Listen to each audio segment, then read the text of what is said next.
ഞാൻ ഇങ്ങനെ എടുത്ത് വായിച്ചിട്ടുണ്ട്. Praise the Lord. It's easy to die for Jesus, but it's very difficult to live for Jesus. യേശുവിന് വേണ്ടി മരിക്കാൻ എളുപ്പമാ, അത് ഒരു ദിവസം കൊണ്ട് കഴിയും കാര്യം. എന്നാൽ ജീവിക്കണമെങ്കിൽ എല്ലാ ദിവസവും നിങ്ങൾ മരിക്കണം. Praise the Lord. കർത്താവിന് വേണ്ടി ജീവിക്കണമെങ്കിൽ Praise the Lord, എല്ലാ ദിവസവും നമ്മൾ ജഡത്തിൽ മരിക്കണം. Praise the Lord. ജഡത്തിനുള്ളവൻ ജഡത്തിനുള്ളതും ആത്മാവിനുള്ളവൻ ആത്മാവിനുള്ളതും ചിന്തിക്കുന്നു. ജഡത്തിന്റെ ചിന്ത അത് മരണമാണ്, ആത്മാവിന്റെ ചിന്ത അത് ജീവനും സമാധാനവും അത്രേ.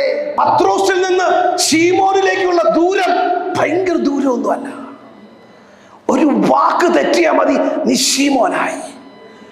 നിന്റെ നാവിനെ നിയന്ത്രിക്കാൻ നിനക്ക് കഴിഞ്ഞില്ലെങ്കിൽ നീ പത്രോസിൽ നിന്ന് ശീമോനായിട്ട് മാറാം. നിന്റെ പ്രവൃത്തിയെ കൺട്രോൾ ചെയ്യാൻ നിനക്ക് കഴിഞ്ഞില്ലെങ്കിൽ രക്ഷിക്കപ്പെട്ട പത്രോസേ നീ ശീമോനായി മാറുന്നത് ഞൊടി നേരത്തായിരിക്കും. ഗോതമ്പ് മണി നിലത്ത് വീണ് ചത്തില്ല എങ്കിൽ അതുകൊണ്ടൊരു പ്രയോജനവുമില്ല. Praise the Lord. ഗോതമ്പ് മണി നിലത്ത് വീണ് ചത്തില്ല എങ്കിൽ അതുകൊണ്ടൊരു പ്രയോജനമില്ല. നിന്നിലെ പഴയ മനുഷ്യൻ ചത്തുപോയിട്ടില്ലെങ്കിൽ നീ എന്ന പുതിയ വ്യക്തിയെ, നീ എന്ന പുതിയ വിശ്വാസിയെ, നീ എന്ന ആത്മീയനെ കർത്താവിന് ഉപയോഗിക്കാൻ പറ്റാതായി പോകും. പഴയ മനുഷ്യനിലേക്ക് നീ വഴുതി പോകുമ്പോൾ പറയണം, ഞാൻ രക്ഷിക്കപ്പെട്ട ദൈവ പൈതലാ, ഞാൻ എൻ്റെ കർത്താവിനുള്ളതാ, എനിക്കത് അനുവദനീയമല്ല, ഞാൻ ജഡത്തിലല്ല ജീവിക്കുന്നത്, ഞാൻ ആത്മാവിൽ ജീവിക്കേണ്ടതാ. അതുകൊണ്ട് പറയാൻ പാടില്ലാത്തത് ഞാൻ സിപ്പിട്ട് വെക്കണം. കർത്താവ് അനുവദിക്കാത്തത് നമ്മുടെ നാവിൽ നിന്ന് വരരുത്.